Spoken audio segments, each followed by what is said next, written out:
জলবায়ু পরিবর্তনের ঝুঁকি মোকাবেলায় সারা বিশ্ব যখন উদ্বিগ্ন, ঠিক তখনও দেশের জাতীয় বাজেটেই এই খাতটি উপেক্ষিত। অবশ্য গতবারের চেয়ে এবার ৯% বরাদ্দ বাড়ছে খাতটিতে।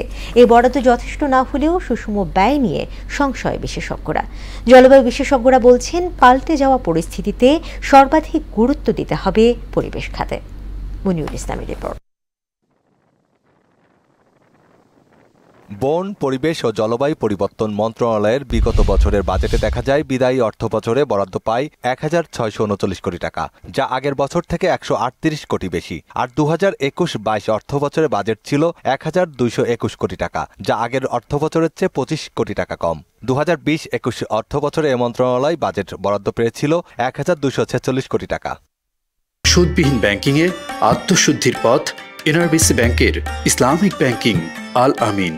অথচ ৪ বছর আগেই এর চাইতে প্রায় ৬০০ কোটি টাকা বেশি বরাদ্দ পেয়েছিল মন্ত্রণালয়টি। ২০১৬-১৭ অর্থ বছরে বরাদ্দ ছিল ১,৮৫০ কোটি টাকা। পরের বছর কমানো হয় ৭৩১ কোটি টাকা। তবে ২০১৮-১৯ অর্থ বছরে ১৫০ কোটি টাকা বাড়িয়ে বরাদ্দ দেওয়া হয় ১,২৭০ কোটি টাকা। আর ২০১৯-২০ অর্থ বছরে বরাদ্দ ছিল ১,৪৯৬ কোটি টাকা। তবে এবারের বাজেটে গেলবারের চেয়ে বরাদ্দ বাড়ছে ৯%। নানান জটিলতায় বরাদ্দ অব্যবহৃত থেকে যায় ৮ থেকে ২০%। পরিবেশবিদ রেজাউল করিম বলছেন, এ খাতের বরাদ্দের অধিকাংশই জুনের বাজেটের আগে তড়িঘড়ি করে ব্যয় করা হয় বলে কাঙ্ক্ষিত ফলাফল আসছে না।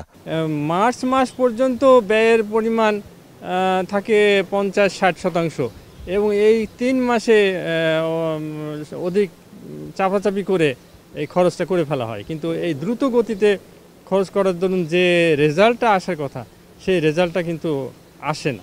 আর নগর পরিকল্পনাবিদ আদিল মোহাম্মদ খান বলেন, সড়ক নির্ভর বাজেট থেকে বের হয়ে পরিবেশ খাতকে সর্বোচ্চ গুরুত্ব দিতে হবে। আমাদের পরিবেশ করে আমরা কান্না করছি, কিন্তু সেই পরিবেশকে যত্নশীল রাখা, তার সাথে কমিউনিটি এঙ্গেজমেন্ট, এটা না হলে দেখা যাবে জলবায়ু পরিবর্তন, তাপ বৃদ্ধি, এটা তো সামনের দিন অনেক বাড়বে। তবে জলবায়ু বিশেষজ্ঞ আহমেদুল হাসান বলেন, পরিবেশ সংশ্লিষ্ট নয় এমন খাতে জলবায়ু বলে চাপিয়ে বরাদ্দ দেওয়া যাবে না। বাজেটের অ্যাক্সেস পাওয়ার জন্য আমি জোর করে ক্লাইমেট চেঞ্জ বসিয়ে দিচ্ছি, জোর করে আমি এই ফান্ডটা এক্সেসে করার জন্য আমরা দেখি যে এটা relate with the climate change, but এটা প্রমাণ না নিয়ে আমরা কাজ করছি, অন্য প্রায়োরিটিটা আমরা তখন মিসম্যাচ হচ্ছে।